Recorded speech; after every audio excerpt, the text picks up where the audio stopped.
নমস্কার। পিএসসি দুর্নীতিমুক্ত মঞ্চের দীর্ঘদিনের লড়াইয়ের ফলে পাবলিক সার্ভিস কমিশন ওয়েস্ট বেঙ্গলের পক্ষ থেকে ফুড এসআই নোটিফিকেশন হয়েছিল। অনেক তালবাহানার পরে গত 16 এবং 17 মার্চ পরীক্ষার ব্যবস্থা ছিল, কিন্তু 6টা শিফটে পরীক্ষা ছিল, 16 তারিখ এবং 17 তারিখ মিলিয়ে 6টা শিফটে পরীক্ষায় ব্যাপক বিশৃঙ্খলা, প্রশ্ন ফাঁস, বারান্দায় বসে ছেলেমেয়েরা পরীক্ষা দিচ্ছে, সেই সব ভিডিও আজকের ওপেন।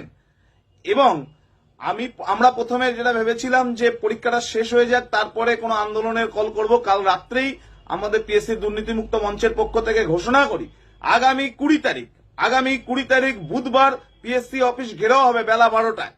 এই দুর্নীতি চলতে পারে না। যারা প্রকৃত অর্থে পরীক্ষা দেবে, প্রিপারেশন নিয়ে পরীক্ষা দেবে, তারা পাশ করবে না। আর টাকা দিয়ে কিছু লোকের মাধ্যমে সাদা খাতা জমা দিয়ে যারা চাকরি পাবে, এই জিনিস চলতে পারে না।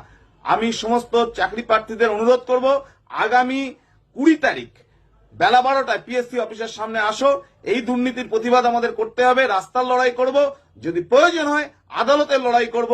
পিএসসি দুর্নীতি মুক্ত মঞ্চ সারাক্ষণ চাকরি প্রার্থীদের সঙ্গে ধারাবাহিক লড়াই করবে, এর কোনো বিকল্প হতে পারে না। আপনাদের অনুরোধ, আগামী 20 তারিখ বেলা 12টায় পিএসসি অফিসের সামনে আসুন, দেখা হবে, লড়াইয়ের মঞ্চে লড়ব এবং এই দুর্নীতি আমরা প্রত্যেকে এই দুর্নীতির শেষ দেখে ছাড়ব এবং 20 মার্চ আমরা অভিযান চালাচ্ছি পিএসসির অধিদপ্তরে, যেখানে আমাদের প্রত্যেকেই প্রশ্ন যে কেন পিএসসি তার পদক্ষেপ নেয়নি। এই সমস্ত পদক্ষেপের জন্য পিএসসি সমস্ত রকম দায়বদ্ধ রয়েছে, পিএসসিকে জবাব দিতে হবে।